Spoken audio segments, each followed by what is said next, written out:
ദിവസങ്ങൾ ഓരോന്നായി കൊഴിഞ്ഞു വീണുകൊണ്ടിരുന്നു. അമ്മോന്റെയും അലക്സിന്റെയും വിവാഹം കഴിഞ്ഞിട്ട് ഒരാഴ്ചയായി. ഈ ദിവസങ്ങളെല്ലാം അവർ പരസ്പരം പ്രണയിച്ചുകൊണ്ടിരുന്നു.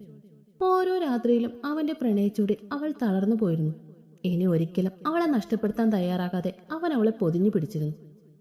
ഒരു ദിവസം പോലും പരസ്പരം കാണാതിരിക്കാൻ സാധിക്കാത്ത വിധം അവൻ അവളിലും അവൾ അവനിലും അലിഞ്ഞു ചേർന്നിരുന്നു. ഈ ദിവസങ്ങളിൽ ഒരിക്കൽ പോലും അലക്സ് എൽസമ്മയോടൊന്നും സംസാരിക്കാൻ തയ്യാറായില്ല. അലക്സ് മാത്രമല്ല, ആ വീട്ടിലുള്ള ആരും തന്നെ അവരുടെ കൂടുതൽ അടുപ്പത്തിന് ചെല്ലുന്നുണ്ടായിരുന്നില്ല. എല്ലാവർക്കും അവരുടെ പ്രവൃത്തി അത്രത്തോളം വേദനാജനകമായിരുന്നു. ചെയ്തു പോയ തെറ്റോർത്ത് അവർക്ക് കുറ്റബോധം തോന്നുന്നുണ്ടായിരുന്നെങ്കിലും ആരും തന്നെ അവരോട് സംസാരിക്കാനോ കേൾക്കാനോ തയ്യാറാകുന്നുണ്ടായിരുന്നില്ല. പലപ്പോഴും അവരുടെ വിഷമം കണ്ട് അമ്മ അലക്സിനോട് സംസാരിച്ചെങ്കിലും അവന്റെ കത്തുന്ന ഒരു നോട്ടത്തിൽ അവൾ സൈലന്റ് ആകും. നാളെയാണ് അലക്സിന്റെ ബർത്ത്ഡേ.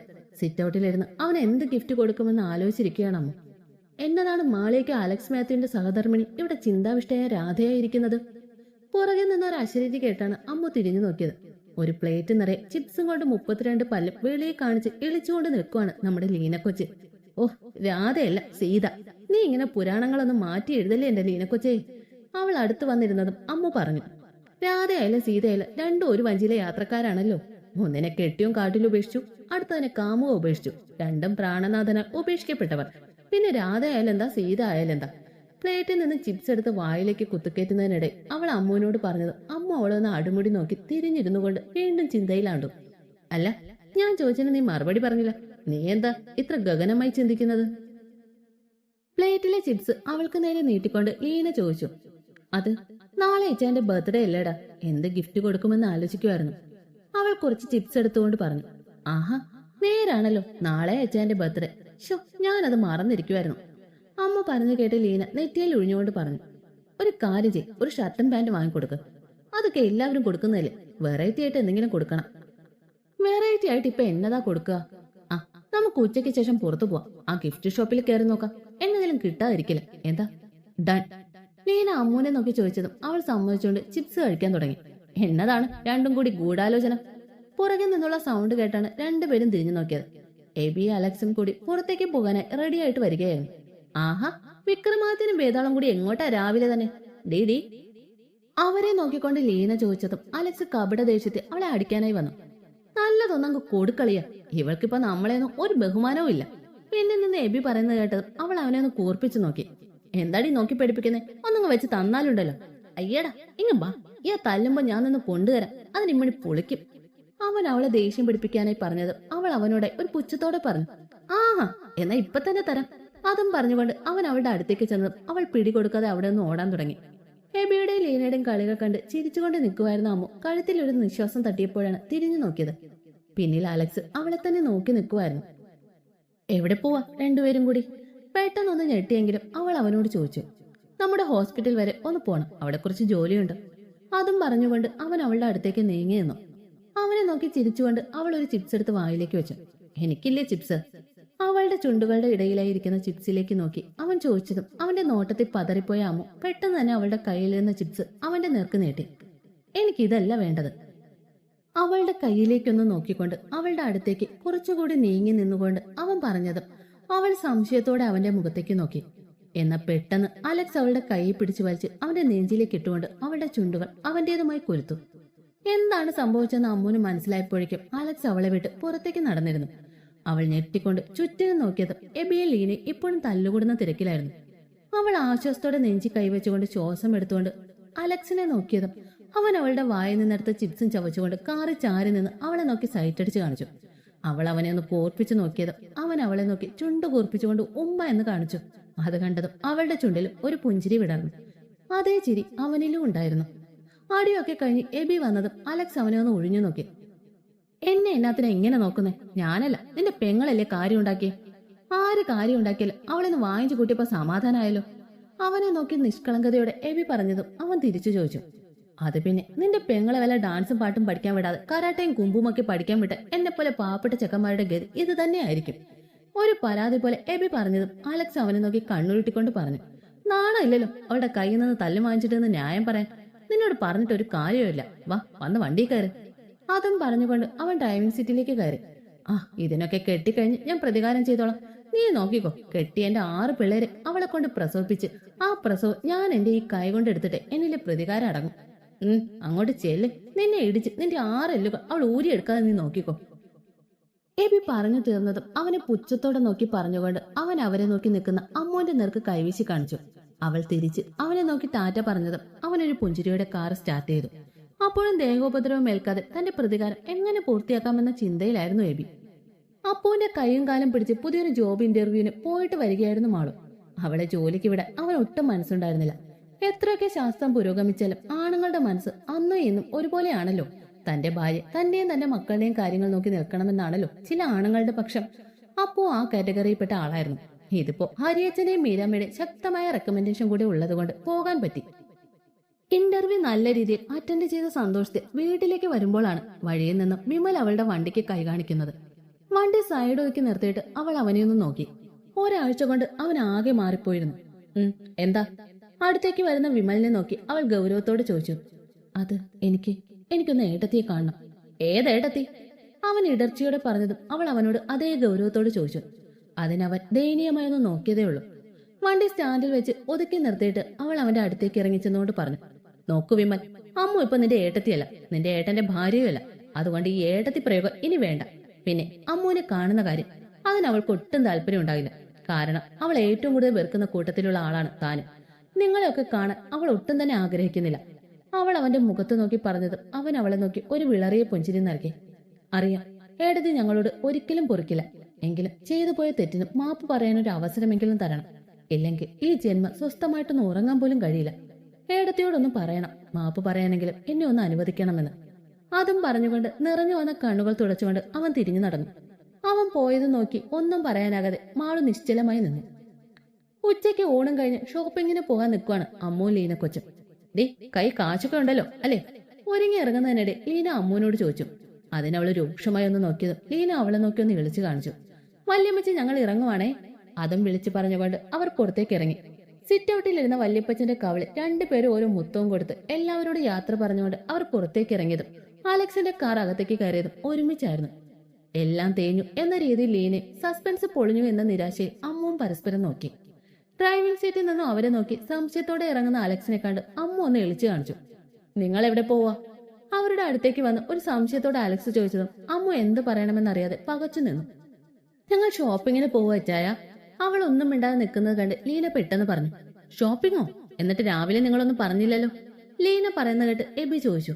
അതിച്ചായ, അമ്മൂന് എന്നതൊക്കെയോ വാങ്ങണമെന്ന് പെട്ടെന്ന് തീരുമാനിച്ചതുകൊണ്ടാ പറയാഞ്ഞ് അല്ലേ?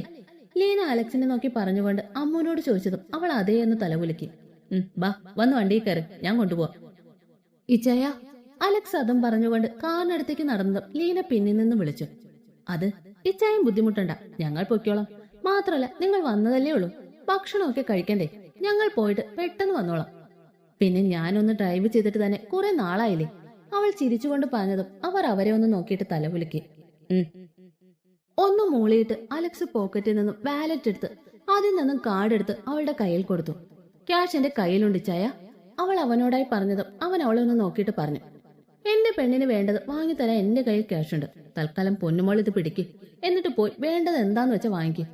അവൻ അവളുടെ കവളിൽ തട്ടിക്കൊണ്ട് പറഞ്ഞതും അവൾ ഒരു പുഞ്ചിരിയോടെ കാർഡ് വാങ്ങി ബാഗിലേക്ക് വെച്ചു. ശരി, പോയിട്ട് വാ, അവൻ രണ്ടുപേരോടുമായി പറഞ്ഞതും അവർ ചിരിച്ചുകൊണ്ട് കാറി കയറി. അമ്മ അവരെ നോക്കി കൈവീശി കാണിച്ചതും ലീന കാർ സ്റ്റാർട്ട് ചെയ്ത് മുന്നോട്ട് പോയിരുന്നു. എന്തോ എവിടെയോ ചീഞ്ഞു നാർന്നു. എന്ത്? എബി വന്ന് തോളിൽ കൈവച്ചുകൊണ്ട് പറഞ്ഞതും അലക്സ് അവനെ സംശയത്തോടെ നോക്കി. അല്ല, രണ്ടും കൂടി എന്തോ പണി ഒപ്പിക്കാനുള്ള പോക്കാണെന്നാ തോന്നുന്നേ. Something fishy.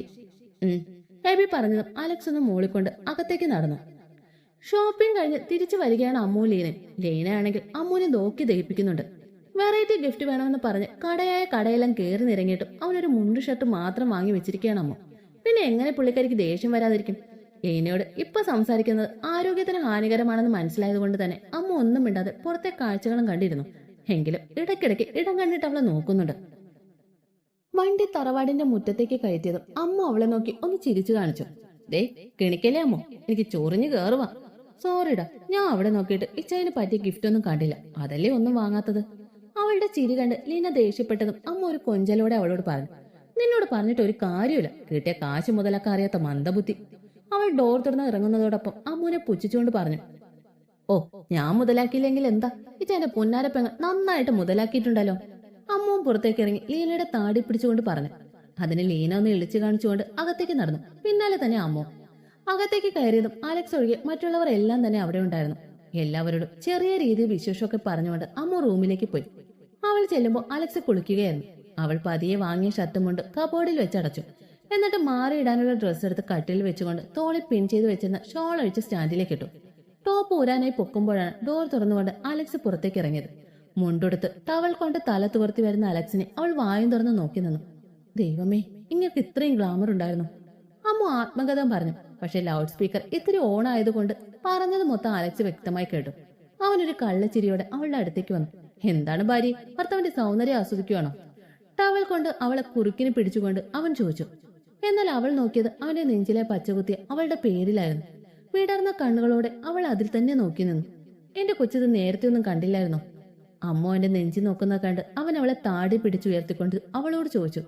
അതിന് മറുപടിയെ അവൾ ഇല്ല എന്ന് തലകുലുക്കി കാണിച്ചതേ ഉള്ളൂ. എങ്ങനെ കാണാനാ അല്ലേ?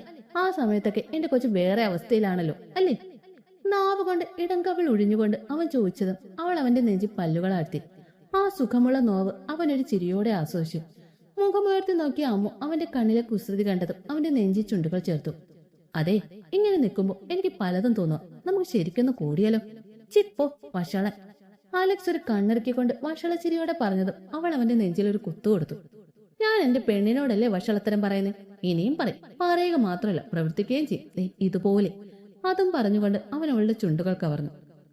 മേൽചുണ്ടും കീഴ്ചുണ്ടും മാറി മാറി നുകർന്നുകൊണ്ട് തന്നെ അവൻ അവളെ പൊക്കിയെടുത്ത് കട്ടിലേക്ക് കിടത്തിക്കൊണ്ട് അവളുടെ ദേഹത്തേക്ക് അമർന്നു. അവന്റെ കൈകൾ അവളുടെ ശരീരത്തിൽ പരതാൻ തുടങ്ങിയതും അവൾ തളർന്നു തുടങ്ങി. ഒരു പിടച്ചിലോടെ അവൾ അവനെ ഇറുകെ പുണർന്നതും അവൻ അവളുടെ കഴുത്തിലേക്ക് മുഖം അമർത്തി. ഏറെ നേരത്തെ പ്രണയ നിമിഷത്തിനൊടുവിൽ അവൻ അവളുടെ നെറുകയെ ചുംബിച്ചുകൊണ്ട് അവളിൽ നിന്നും അടർന്നു മാറി. തളർന്നോ എന്റെ കൊച്ചി? അവളെ നെഞ്ചിലേക്ക് ചേർത്ത് കിടത്തി പുതപ്പെടുത്ത് ദേഹത്തേക്ക് വലിച്ചിട്ടുകൊണ്ട് അവൻ ചോദിച്ചതും അവൾ തലയുയർത്തി അവനെ നോക്കിയൊന്ന് ചിരിച്ചു. കുഞ്ഞാ. അവളുടെ നെറുകയെ ചുംബിച്ചുകൊണ്ട് അവൻ വിളിച്ചതും അവളൊന്ന് മൂളിയതേ ഉള്ളൂ. ഇന്ന് ഷോപ്പിങ്ങിന് പോയിട്ട് എന്തൊക്കെ വാങ്ങിച്ചു? ഞാനൊന്നും വാങ്ങില്ല, എല്ലാം ലീനയെ വാങ്ങിയത്. അതെനിക്ക് തോന്നി അവൾ ഷോപ്പിങ്ങിന് പോയ ആ കടയും കൊണ്ട് തിരികെ വരാറുള്ളൂ. അതിനെന്താ ഇച്ചായ? അവൾക്ക് ഇഷ്ടമുള്ളതെല്ലാം വാങ്ങിക്കൊടുക്കണം. അവൾ എനിക്ക് ഒത്തിരി ഇഷ്ടമായി ചായ. എനിക്കെന്റെ മാളുവിനെ പോലെ ലീനയും. അവൾ അവനെ കെട്ടിപ്പിടിച്ചുകൊണ്ട് പറഞ്ഞതും അലക്സ് ചെറുചിരിയോടെ അവളെ ചേർത്ത് പിടിച്ചു. തന്നോട് എന്ന പോലെ തന്നെ തന്റെ കുടുംബത്തെ അവൾ സ്നേഹിക്കുന്നു എന്ന് മനസ്സിലായതും അവൻ ഒത്തിരി സന്തോഷം തോന്നി. അവൻ അവളുടെ നെറുകെ മുത്തിക്കൊണ്ട് അവളിലേക്ക് ചാഞ്ഞതും ഡോറെ മുട്ടിക്കൊണ്ട് ലീന വിളിച്ചത് ഒന്നിച്ചായിരുന്നു. അമ്മു, ഇച്ചായ, ചായ കുടിക്കാൻ വാ. ദാ വരണോ? പുറത്തു നിന്നുള്ള ലീനയുടെ വിളി കേട്ടത് അമ്മു ഞെട്ടി എണീറ്റുകൊണ്ട് വിളിച്ചു പറഞ്ഞു. ശേഷം അലക്സിനെ നോക്കിയത് അവനൊരു കള്ളച്ചിരിയോടെ അവളെ ഒഴിഞ്ഞു നോക്കുന്നതാണ് കണ്ടത്. അവന്റെ നോട്ടത്തിലുള്ള വശപ്പിച്ചത് കണ്ടപ്പോഴേ അവൾക്ക് അപകടം മണത്തു. അവനെ തള്ളി മാറ്റി ചാടി എഴുന്നേറ്റ് കയ്യിൽ പിടിച്ച് അവൻ വലിച്ച് നെഞ്ചിലേക്ക് ഇട്ടിരുന്നു. എവിടെ പോവോ അച്ഛാ എന്റെ കൊച്ച്? അവൻ അവളുടെ ചുണ്ടുകളിൽ തലോടിക്കൊണ്ട് ചോദിച്ചതും അവൾ ഒരു പിടച്ചിലോടെ അവനെ നോക്കി. ഇച്ചായ പ്ലീസ്, നീ ലീന വിളിക്കുക, ഞാൻ പൊയ്ക്കോട്ടെ പ്ലീസ് ഇച്ചായ. അവൾ അവനോട് ദയനീയമായി പറഞ്ഞതും അവൻ അവളുടെ മാറിന് മീതെ കിടന്ന പുതപ്പ് മാറ്റി അവിടെ ചുണ്ടുകൾ ചേർത്തു. ശേഷം പതിയെ അവിടെ പല്ലുകൾ ആഴ്ത്തി. പെട്ടെന്നുള്ള ചെറുനോവിൽ അവളിൽ നിന്ന് സൽക്കാരം വന്നതും അവൻ വീണ്ടും അവിടെ ചുണ്ടുകൾ ചേർത്തു. കുറച്ചു നിമിഷങ്ങൾക്ക് ശേഷം അലക്സ് മുഖമുയർത്തി നോക്കിയത് കണ്ണുകൾ ഇറുകെ അടച്ചു കിടക്കുന്ന അമ്മോനെയാണ് കാണുന്നത്. അവളുടെ മാറിലേക്ക് നോക്കിയത് ഒരു കോയിൻ വലുപ്പത്തിൽ ചുവന്നു കിടക്കുന്നു. അവനൊരു പുഞ്ചിരിയോടെ അവളുടെ കവളി തട്ടി. അമ്മു കണ്ണുകൾ തുറന്നതും അവളെ തന്നെ നോക്കിക്കിടക്കുന്ന അലക്സിനെയാണ് കാണുന്നത്. അവളും അവന്റെ മുഖത്തേക്ക് തന്നെ നോക്കിക്കിടന്നു. ഇനി പൊയ്ക്കോ. ഒട്ടൊരു നേരത്തിന് ശേഷം അവളിൽ നിന്നും അടർന്നു മാറിക്കൊണ്ട് അവൻ പറഞ്ഞു. അവനെ ഒന്ന് നോക്കിക്കൊണ്ട് തന്നെ പുതപ്പും വാരി ചുറ്റിക്കൊണ്ട് അവൾ വാഷ്റൂമിലേക്ക് ഓടി. അവളുടെ ഓട്ടം കണ്ട് ഒരു പുഞ്ചിരിയോടെ ബെഡിലേക്ക് ചാഞ്ഞു അവൻ. അമ്മു ഫ്രഷായി വന്നപ്പോഴേക്ക് റൂമിൽ അലക്സ് ഇല്ലായിരുന്നു. കണ്ണാടിയുടെ മുന്നിൽ നിന്നും തല തുവർത്തി നെറ്റിയെ പൊട്ടും വെച്ച് സിന്ദൂരം തൊട്ടു. ഇട്ടിരുന്ന ടോപ്പ് താഴ്ത്തി അവന്റെ പല്ലുകൾ അഴുത്തിയ പാട് കണ്ടതും അവളുടെ മുഖം ചുവന്നു തൊടുത്തു. ഒരു പുഞ്ചിരിയോടെ അവൾ അതിൽ തലോടി. അമ്മു താഴേക്ക് ചെല്ലുമ്പോൾ എല്ലാവരും ഡൈനിങ് ടേബിളിൽ ഇരുന്ന് ചായ കുടിക്കുമായിരുന്നു. അവളും ഒരു പുഞ്ചിരിയോടെ അവർക്കൊപ്പം ഇരുന്നു കൊണ്ട് നേരെ നോക്കിയതും അവളെ നോക്കിയിരിക്കുന്ന അലക്സിനെയാണ് കാണുന്നത്. അവൾ അവനെ നോക്കിയതും അവനൊരു കണ്ണിറുക്കി കാണിച്ചു. അതിന് മറുപടിയായി അവളൊന്ന് കോർപ്പിച്ചു നോക്കിയതും അവൻ അവന്റെ നെഞ്ചിലേക്ക് തന്നെ വലം കൈ വെച്ചുകൊണ്ട് പതിയെ തലോടി. അവന്റെ ചെയ്തികൾ നോക്കി നിന്ന് അവളുടെ കവിളുകൾ ചുവന്നു തൊടുത്തു. അവന്റെ നോട്ടം താങ്ങാനാവാതെ അവൾ മുഖം കുനിച്ചിരുന്നു. ഒരു പുഞ്ചിരിയോടെ അവൻ ചായക്കപ്പെടുത്തു ചുണ്ടോട് ചേർത്തു. എന്നാൽ ഇതെല്ലാം എൽസമയം കാണുന്നുണ്ടായിരുന്നു. തന്റെ മകൻ തന്നെ ഒന്ന് നോക്കുക പോലും ചെയ്യാത്തത് അവരെ വല്ലാതെ വിഷമിപ്പിച്ചിരുന്നു.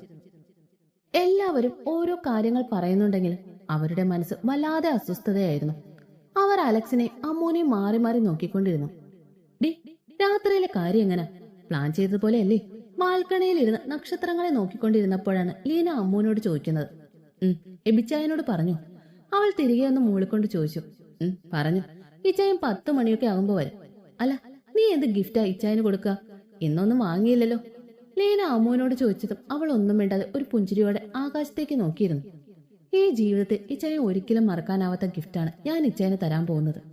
അതും മനസ്സിൽ പറഞ്ഞുകൊണ്ട് അവൾ നക്ഷത്രങ്ങളെ നോക്കി. അവളുടെ ചുണ്ടുകളിൽ വിരിഞ്ഞ പുഞ്ചിരി കണ്ട് നിറഞ്ഞ മനസ്സോടെ ലീന പുറത്തേക്ക് നടന്നു.